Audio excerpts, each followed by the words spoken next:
Welcome to The Explainer. Today we're taking on a really fascinating exercise. We're going to put on our hats as art critics, system analysts, and game historians just to unpack the profound simplicity of a single handwritten note. Now, we usually think of game design or system architecture as these massive, complex documents, right? Hundreds of pages filled with code, flowcharts, and endless text. But what happens when you strip all of that away? What actually happens when you reduce an entire interactive universe to its absolute barest components? Well, we're going to find out. So let's dive right in by posing the exact, almost philosophical question written on our source document. What is Snake? On the surface, it seems like a pretty simple question. If you grew up in the late 90s or early 2000s, your brain probably instantly goes to a blocky Nokia phone and hours spent trying not to let a pixelated line crash into its own tail. But when we look at this question written out on a blank page, it kind of stops being just about a retro mobile game. It suddenly becomes this deep inquiry into the fundamental nature of a system.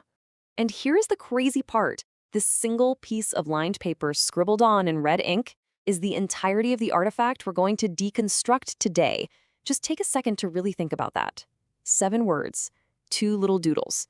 The handwriting is super casual, kind of hurried even. There's zero code here, there are absolutely no complex diagrams. It is just pure, raw, distilled concept. In a world where we are constantly overwhelmed by information overload, this document really forces us to appreciate the power of absolute minimalism.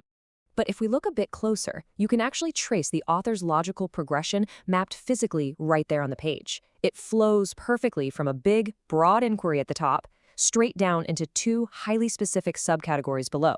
First, they ask the overarching question to set the boundaries of the whole thought experiment.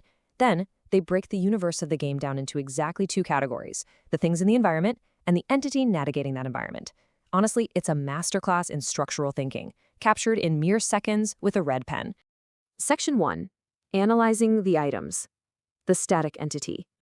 All right, moving down the page, let's examine the left side of the author's equation. Right beneath the word items, the author has drawn this singular self-contained shape.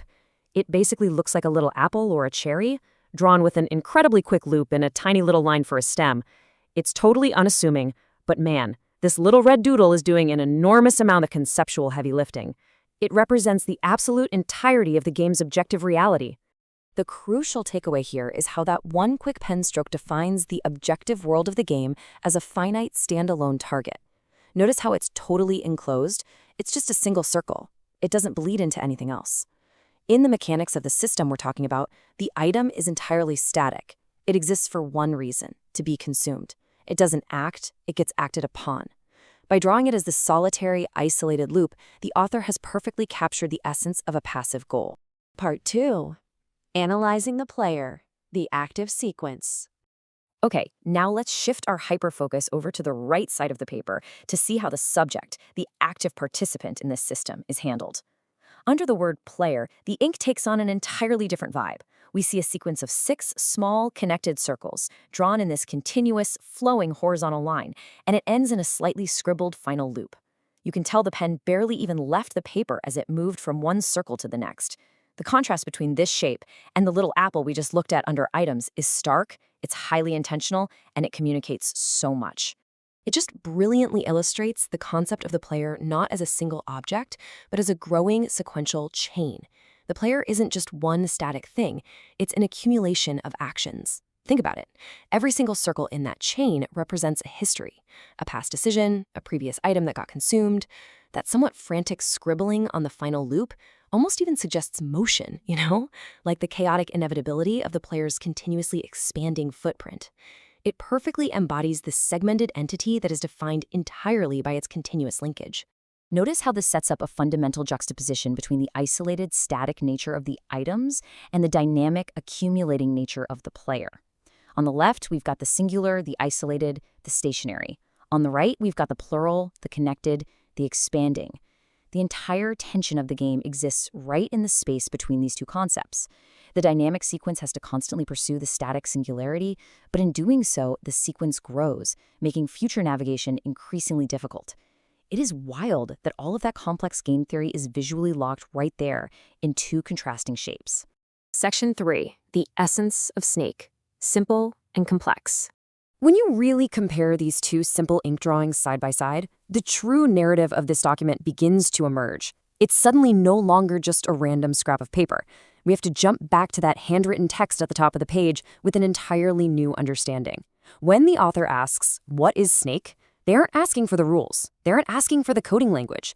They're asking for the structural soul of the system.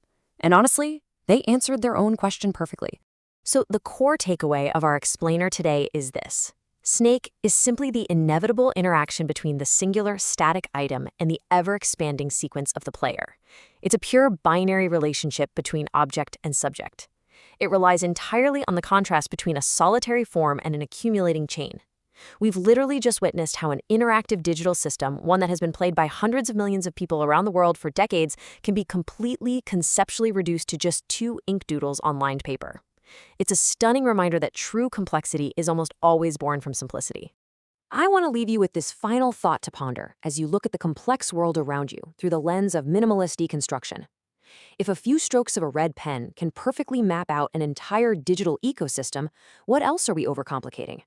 What systems, routines, or structures in your own life could be completely understood if you just broke them down into their static goals and their expanding consequences? Seriously, keep that question in mind and never underestimate the power of a simple doodle on a blank page. Thanks for joining me on this explainer.